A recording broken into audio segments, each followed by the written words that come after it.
इतिहास को देखने का पूरा नजरिया ही बदल देना। एक ऐसा दृष्टिकोण जिसने सब कुछ पलट कर रख दिया। आज इस विश्लेषण में हम बात कर रहे हैं प्राचीन इतिहासकार थ्यूसाइडीज की।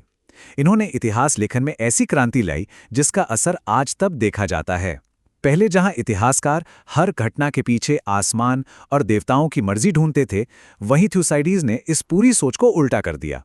उन्होंने अपना ध्यान धरती पर रखा, शक्ति और सत्ता के उन ठंडे और कठोर मैकेनिक्स पर।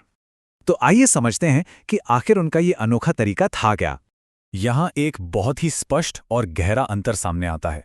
एक तरफ थे पुराने मिथ और पौराणिक कथाएं, और दूसरी तरफ एक ऑब्जेक्टिव रियलिज्म, यानी वस्तुनिष्ठ यथार्थवाद। सुसिदिडीस से पहले के ज्यादातर इतिहासकार देवताओं के हस्तक्षेप और चमत्कारों पर डिपेंड करते थे, लेकिन सुसिदिडीस ने क्या किया? उन्होंने इन सभी काल्पनिक कथाओं को पूरी तरह से नकार दिया। उनका फोकस सिर्फ और सिर्फ एक चीज पर था, इंसानी एजेंसी और असल जमीनी वास्तविकता पर। तो यहां से शुरू होता है हमारा पहला हिस्सा, वस्तुनिष्ठ यथार्थवाद का जन्म, यानी the birth of objective realism. आखिर ये ऑब्जेक्टिव रियलिज्म है क्या? ये एक ऐसी कमिटमेंट है जहां पूरा फोकस इस बात पर होता है कि असलियत में क्या हो रहा है, इंसान क्या फैसले ले रहे हैं, उनके एक्शंस क्या हैं, बिना किसी देवता के आशीर्वाद या सुनी सुनाई किस्सों के। इस नई सोच ने इतिहास के ऊपर से मिथकों का पर्दा पूरी तरह हटा दिया, ताकि ये बिल्कुल साफ देखा जा सके कि असल में कहां क्या चल रहा था। और यहीं पर एक बहुत ही पावरफुल विचार सामने आता है, सत्ता का ठंडा तंत्र। उनका मकसद किसी को मॉरल सिखाना या सही गलत का ज्ञान देना बिल्कुल नहीं था।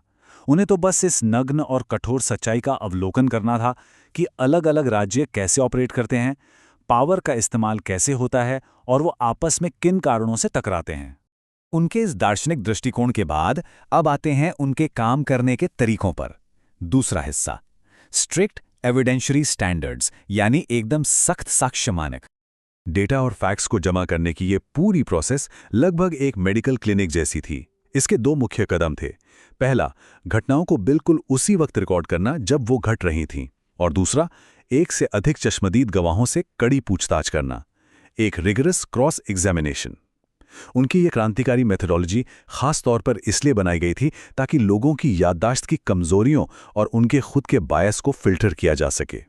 तथ्यों की इस छानबीन में भाषणों का, यानी स्पीचेस का, एक बड़ा रोल था। यहां एक बहुत खास कॉन्सेप्ट आता है, जाइम पासा ग्नोमे। इसका सीधा सा मतलब है किसी भी राजनीतिक भाषण का मूल आधार या उसका जनरल सेंस। जब थुसिडिडीज ने इन भाषणों को अपने काम में पुनर्निर्मित किया, तो उन्होंने ड्रामे या मनोरंजन के लिए फर्जी डायलॉग्स नहीं बनाए। उन्होंने कड़ी मेहनत से उस कोर सब्सटेंस को मेंटेन रखा जो वास्तव में वहां कहा गया था। लेकिन इन भाषणों को इतनी डिटेल में शामिल करने का आखिर क्या फायदा? असल में ये भाषण किसी भी राज्य की हिडन आइडियोलॉजीज और उनकी साइकोलॉजिकल मोटिवेशंस को उजागर करते हैं। उनके विश्लेषण में ये भाषण एक डायग्नोस्टिक टूल की तरह थे, जिनके जरिए उन असली मंशाओं को सामने लाया जाता था जो किसी भी बड़ी पावर और राजनीतिक फैसलों को ड्राइव करती थी। अब बढ़ते हैं तीसरे हिस्से की तरफ, द थुसिडिडियन राइटिंग स्टाइल। उनकी लेखनी में भी उतना ही वजन था जितना उनके सॉलिड शोध में। उनका लिखने का तरीका बेहद सघन, क्लिनिकल और अनकॉम्प्रोमाइजिंग था। ये उन युद्धों और संघर्षों की हार्श रियलिटी का बिल्कुल सटीक आईना था। उन्होंने उस जमाने की कहानी सुनाने वाली पुरानी और फ्लोई स्टाइल को छोड़ दिया और एक ऐसी भाषा अपनाई जो जानबूझकर भारी और एकदम साइंटिफिक महसूस होती थी। इस शैली का एक बड़ा हिस्सा है एंटीथेसिस, यानी विरोधाभास। ये दो विरोधी विचारों को एक साथ रखने की एक कमाल की टेक्निक है। क्यों? ताकि इंसानी इरादों और उनके एक्चुअल आउटकम्स के बीच के तनाव को हाईलाइट किया जा सके। उनके लिखे गए कॉम्प्लेक्स सेंटेंसेस बिल्कुल वैसा ही फील देते हैं जहां नेता प्लान तो कुछ और बनाते थे, पर बैटलफील्ड में सच्चाई कुछ और ही होती थी। और एक और खास बात, जिसे सुसिडियन ब्रेविटी कहा जाता है, ये उनका एक डिटैच्ड और साइंटिफिक टोन था, जहां उन्होंने लिखे गए हर एक शब्द में एक एनालिटिकल वजन डाल दिया। इस संक्षिप्तता ने इतिहास से फजूल की भावनाओं को निकाल बाहर किया, जिससे इतिहास के निर्दयी तथ्य खुद ही बिना किसी मिलावट के बोलने लगे। इस कठोर और अनकॉम्प्रोमाइजिंग लेखन को पढ़कर एक ही बात समझ आती है, ये सिर्फ इतिहास लिखना नहीं था, ये high stakes psychological autopsy of the state थी, एक मनोवैज्ञानिक शव परीक्षण। उन्होंने इतिहास लेखन को केवल एक स्टोरी से आगे बढ़ाकर सामाजिक विफलताओं के एक कोल्ड वैज्ञानिक विश्लेषण में बदल दिया। तो इस पूरे एनालिटिकल आर्किटेक्चर का आखिरी लक्ष्य क्या था? आइए देखते हैं हमारे आखिरी और चौथे हिस्से में, अ पोजेशन फॉर ऑल टाइम।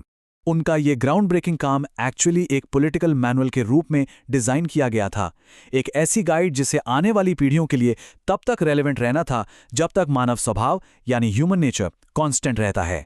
ये हिस्ट्री का एक ऐसा मेडिकल अप्रोच था जिससे आने वाले कल में कॉन्फ्लिक्ट के मैकेनिक्स को हमेशा के लिए समझा जा सके। और यहीं पर एक बहुत ही गहरा और प्रोवोकेटिव सवाल उठता है, क्या थ्यूसिडाइड्स के उस प्राचीन समय से लेकर आज तक मानव स्वभाव और सत्ता चलाने का वो ठंडा तंत्र सच में वैसा ही रहा है? क्या आज के आधुनिक राज्य और पावर्स अभी भी उन्हीं एग्जैक्ट मैकेनिक्स पर काम कर रहे हैं जिनका जिक्र सदियों पहले किया गया था? ये एक ऐसी सोच है जो आगे भी लगातार हमारे ध्यान और विश्लेषण की मांग करती रहेगी।